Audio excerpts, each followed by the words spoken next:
ஆகாஷ்வாணி.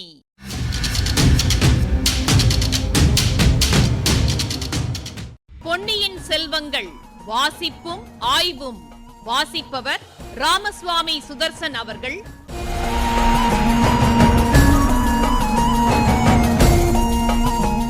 மகாராஜாதிராஜ ராஜகம்பீர ராஜமார்த்தாண்ட ராஜகுலோத்துங்க ராஜகுலதிலக ஈரேழு 14 லோகத்தின் அதிபதி பாரா.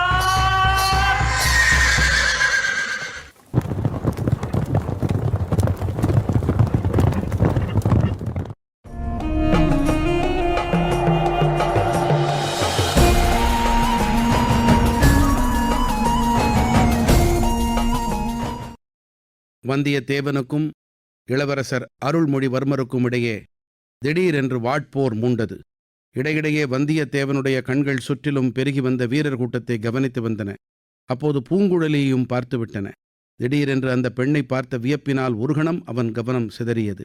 அந்த ஒருகண நேரமே இளவரசருக்கு போதுமாயிருந்தது. வந்தியத்தேவனுடைய கத்தியின் மீது தேவேந்திரனுடைய வஜ்ராயுதத்தைப் போல் இளவரசரின் கத்தி தாக்கியது. வாணர்குல வீரன் தடுமாறினான். அவனுடைய கைப்பிடியிலிருந்து நழுவி பட்டாக்கத்தி கீழே விழுந்தது. சுற்றிலும் கூடியிருந்தவர்கள் அந்தச் சமயம் எழுப்பிய ஆரவாரம் அலைகடலின் ஓசையை ஒத்திருந்தது. அவ்வளவு ஆரவாரத்தையும் மீறிக்கொண்டு ஓர் இளம்பெண்ணின் உற்சாகமான சிரிப்பொலி கேட்டது. வந்தியத்தேவன் கீழே விழுந்த கத்தியை மீண்டும் எடுப்பதற்கு பிரயத்தனம் செய்தான். அதற்குள் இளவரசர் பாய்ந்து சென்று அவனை கட்டித் தழுவிக் கொண்டார். நீர் என்னுடைய வாளுக்கு தோற்கவில்லை. வாளுக்கு வாழ் சமமான லாபகத்துடன் போரிட்டீர். ஆனால் ஒரு பெண்ணின் கண்வாளுக்குத் தோற்றீர். இதில் அவமானம் ஒன்றுமில்லை. எல்லாருக்கும் நேரக்கூடியதுதான் என்றார். வந்தியத்தேவன் அதற்கு ஏதோ சமாதானம் சொல்ல ஆரம்பித்தான். அதற்குள் சேனாதிபதி பூதி விக்ரமகேசரியும் பார்த்திபேந்திரனும் அவர்களை நெருங்கி வந்து விட்டார்கள். இளவரசே, இந்த பிள்ளையை நான் தான் தங்களிடம் அனுப்பினேன். இவன் ஏதாவது தவறாக நடந்து கொண்டு விட்டானா? கொஞ்ச நேரம் கதிகலங்கி போய்விட்டோம் என்றார். ஆம் தளபதி, இவருடைய ஏச்சை என்னால் பொறுக்க முடியவில்லை. இலங்கையில் யுத்தம் நடக்கிறது என்றார்களே, யுத்தம் எங்கே, யுத்தம் எங்கே என்று கேட்டு என்னை துளைத்து விட்டார். இதோ யுத்தம் என்று காட்டினேன். இவ்வாறு இளவரசர் கூறியதும் சுற்றியிருந்தவர்கள் அனைவரும் மறுபடியும் ஆரவாரம் செய்தார்கள். சேனாதிபதி வந்தியத்தேவனுடைய அருகில் வந்து அவன் முதுகில் தட்டி கொடுத்தார். அப்பனே, இம்மாதிரி கத்திச்சண்டை பார்த்து எத்தனையோ நாளாயிற்று. இளவரசருக்கு சரியான துணைவன் நீ. சில சமயம் அவருக்கு இப்படித்தான் திடீர் என்று தோள் தினவு எடுக்கும். குஞ்சர மல்லன் என்று பெயர் பெற்ற பராந்தக சக்கரவர்த்தியின் வம்சத்தில் பிறந்தவரல்லவா? அவருடன் நேருக்கு நேர் நின்று சண்டை பிடிக்க முடியாதவர்கள் அவருடன் நெடுநாள் சிநேகமாயிருக்க முடியாது என்றார். இதற்குள் இளவரசர் பார்த்திபேந்திர பல்லவரின் சமீபமாகச் சென்று, ஐயா, தாங்கள் என்னை தேடி வந்திருக்கிறீர்கள் என்று கேள்விப்பட்டேன். தங்களை சந்திப்பதற்காகவே விரைந்து வந்தேன். காஞ்சியில் தமையனார் சௌக்கியமா? என் பாட்டனார் எப்படி இருக்கிறார் என்று கேட்டார். தமையனாரும் பாட்டனாரும் தங்களுக்கு மிகவும் முக்கியமான செய்தி அனுப்பியிருக்கிறார்கள். இலங்கைக்கு வந்து தங்களை கண்டுபிடிப்பதற்கே 4-5 தினங்களாகிவிட்டன. இனி ஒரு கணமும் தாமதிப்பதற்கில்லை என்று பார்த்திபேந்திரன் கூறுவதற்குள் இளவரசர், முக்கிய காரியமாக இல்லாவிட்டால் தாங்களே புறப்பட்டு வருவீர்களா? இனி ஒரு கணமும் தாமதிக்க வேண்டியதில்லை. இப்போதே செய்தியை தெரிவிக்க வேணும் என்றார். இந்தச் சமயம் அவர்கள் சமீபத்தில் வந்த சேனாதிபதி பெரிய வேளார், நடுச்சாலையில் இத்தனை பேருக்கு நடுவிலே ஒன்றும் பேச முடியாது. அதோ ஒரு பாழும் மண்டபம் தெரிகிறதே, அங்கே போகலாம். நல்ல வேளையாக இந்த இலங்கையிலே பாழும் மண்டபத்துக்கு குறைவு கிடையாது என்றார். சாலைக்கு அப்பால் கொஞ்ச தூரத்திலிருந்து பாழும் மண்டபத்தை நோக்கி அனைவரும் போனார்கள். போகும்போது வந்தியத்தேவன் ஆழ்வார்க்கடியானை நெருங்கி, இது என்ன இளவரசர் இப்படிச் செய்கிறார்? அன்று திடீரென்று குத்துச்சண்டை போட்டார், இன்று கத்திச்சண்டையில் இறங்கினார். சொல்லிவிட்டாவது சண்டையை ஆரம்பிக்க கூடாதா? இளவரசருடைய சிநேகம் மிகவும் ஆபத்தாயிருக்கும் போலிருக்கிறதே என்றான். இளவரசர் இதை கேட்டுக்கொண்டே அவர்கள் பக்கத்தில் வந்துவிட்டார். ஆமையா, என்னுடைய சிநேகம் மிகவும் ஆபத்தானதுதான். நேற்றிரவே அது உமக்கு தெரிந்திருக்குமே. ஆபத்துக்கு உள்ளாகாமல் இருக்க வேண்டுமானால் நான் இருக்கும் இடத்திலிருந்து குறைந்தது 10 காத தூரத்தில் இருக்க வேண்டும் என்றார். இளவரசே, அதற்காக நான் சொல்லவில்லை. தங்கள் பக்கத்திலிருந்து எந்தவித ஆபத்துக்கும் உட்படுவதற்கு நான் சித்தம். ஆனால் இப்படி நீங்கள் திடீர் என்று... இப்போது வீர வைஷ்ணவன் குறுக்கிட்டு, இது தெரியவில்லையா தம்பி உனக்கு? எதிரே வருகிறவர்கள் யார் என்று தெரிந்து அதற்கு தக்கபடி காரியம் செய்வதற்காக இளவரசர் இந்த உபாயத்தை கையாண்டார். வருகிறவர்கள் யாராயிருந்தாலும் கத்திச் சண்டையை கண்டால் கொஞ்சம் நின்று பார்ப்பார்கள் அல்லவா என்றான். இளவரசர், திருமலை சொல்வதும் சரிதான். என்னுடைய ஜாதக விசேஷமும் ஒன்று இருக்கிறது. என்னுடன் யாராவது சிநேகமாயிருந்தால் அவர்களுக்கு மற்றவர்களின் அசூயையும் பகைமையும் நிச்சயம் சித்திக்கும். அதற்காக நான் யாருடைய சிநேகிதத்தையாவது விரும்பினால் அவர்களுடன் அடிக்கடி சண்டை பிடிப்பது வழக்கம். இதை பொருட்படுத்தாதவர்கள்தான் என்னுடைய சிநேகிதர்களாக இருக்க முடியும் என்றார். அப்படியானால் சரி, இனிமேல் தாங்கள் சண்டையை ஆரம்பிப்பதற்கு காத்திராமல் நானே ஆரம்பித்து விடுகிறேன். இளவரசே, தங்களுக்கு செய்தி கொண்டு வந்த நான் ஒரு முக்கியமான செய்தியை சொல்ல மறந்துவிட்டேன்.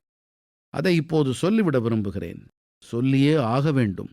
தாங்கள் கேட்க விரும்பாவிட்டால் மறுபடியும் கத்தியை எடுங்கள் என்றான் வந்தியத்தேவன். வேண்டாம் வேண்டாம், செய்தியை சொல்லுங்கள், கேட்கிறேன்.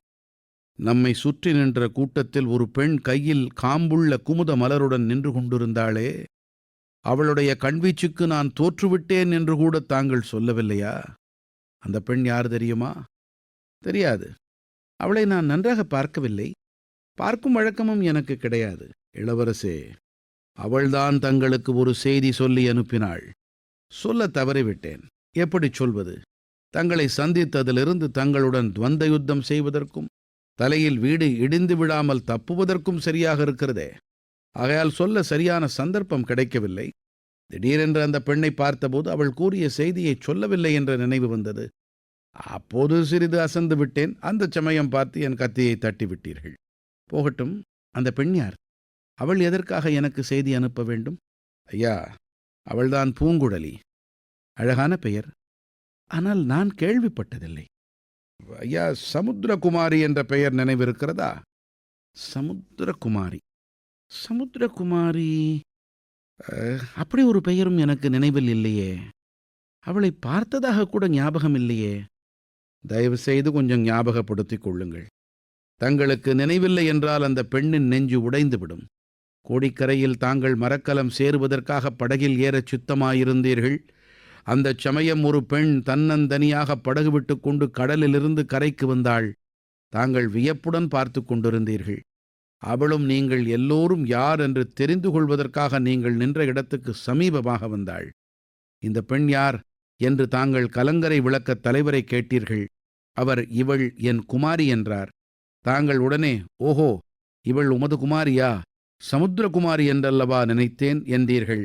அதை அந்த பெண் மறக்காமல் நினைவு வைத்துக் கொண்டிருக்கிறாள். அந்த பெண்ணின் உதவியினால்தான் நான் கடல் கடந்து இலங்கைக்கு வர முடிந்தது.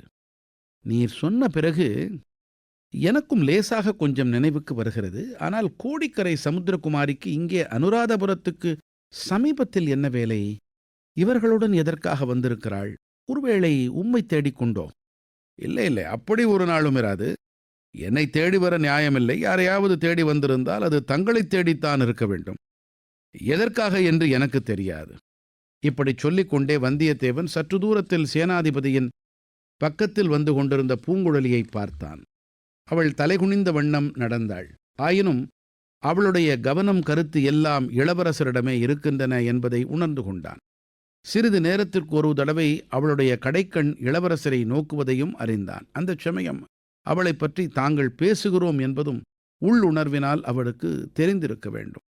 இல்லாவிட்டால் அப்படி அவள் குறிந்த தலை நிமிராமல் நடப்பதற்கு யாதொரு அவசியம் இல்லையே.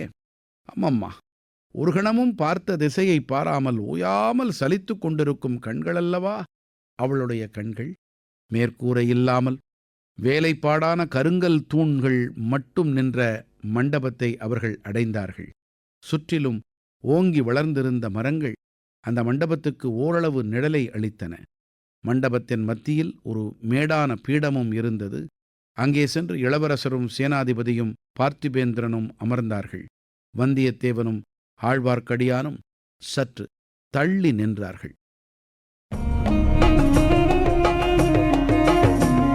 இப்பகுதியின் ஆய்வினை வழங்குகிறார் ஐங்கரன் அவர்கள்.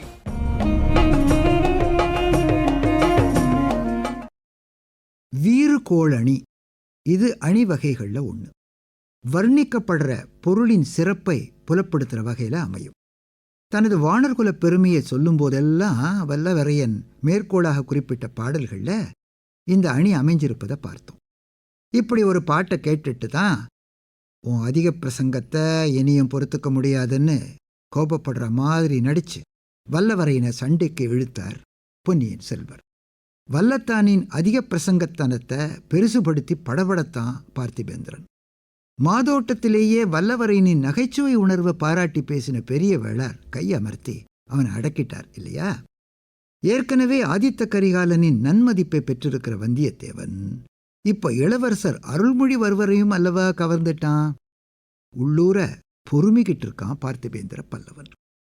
வேடிக்கையா ஏச்சுங்கிற சொல்ல பயன்படுத்துறார் பொன்னியின் செல்வர். இதன் பொருள் பழித்தல், இகழ்தல். மகிழ்ச்சியா தன் பங்குக்கு தினவுங்கிற சொல்ல பூதி விக்ரமகேசரி நினைவுபடுத்துறார். தீவிர உந்துதல் பராந்தகரின் கொள்ளு பேரனுக்கும் இருப்பத சொல்லி பூரிச்சு போறார். பாராட்டு பேச்சுல நேரத்தை வீணடிக்க விரும்பாத அருள்மொழிவர்மர் தமையனாரின் நெருங்கிய நண்பரும் நம்பிக்கைக்கு பாத்திரமானவருமான பார்த்திபேந்திரனை வரவேற்கிறார். காஞ்சியிலிருந்து அவர் கொண்டு வந்திருக்கிற செய்திய நடுச்சாலையில கேட்க பெரிய வேளார் விரும்பல. எனவே பக்கத்தில் இருக்கிற பாழ் மண்டபத்தை நோக்கி போறாங்க.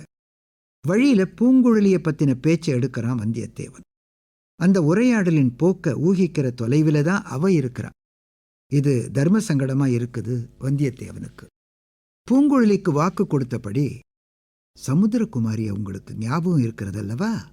ஞாபகம் இல்லாட்டா இப்போ ஞாபகப்படுத்தி கொள்ளுங்கன்னு சொன்னதை நினைவு வச்சுக்கிட்டு தான் கேட்கிறான். ஆனா அவருடைய மறுமொழி அவனுக்கே ஏமாற்றத்தை அளிக்குது.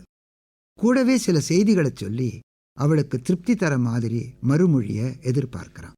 சரி, அருள்மொழியை எப்படியாவது வற்புறுத்தி காஞ்சிக்கு அழைத்து வா, அவனை இங்கே இருக்க செய்வோம். பாட்டனும் பேரனும் யோசிச்சு என்ன வேணுமோ செய்து கொள்ளட்டும். இப்படி ஆதித்த கரிகாலன் சொல்லி அனுப்பினது நினைவிருக்கும். பார்த்திபேந்திரன் எப்படி சொல்ல போறான்? கோடிக்கரையிலோ பூதத்தீவிலோ அல்லது இரண்டுக்கும் மத்தியிலோ இருப்பதாக சொன்ன பூங்குழலி திடீர்னு இங்கே வர காரணம் என்ன?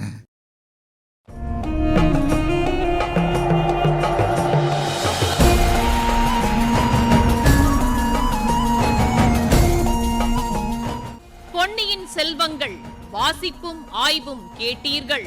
வாசித்தவர் ராமசுவாமி சுதர்சன் அவர்கள். ஆய்வினை வழங்கியவர் ஐங்கரன் அவர்கள். படைப்பு சென்னை வானொலி நிலையம்.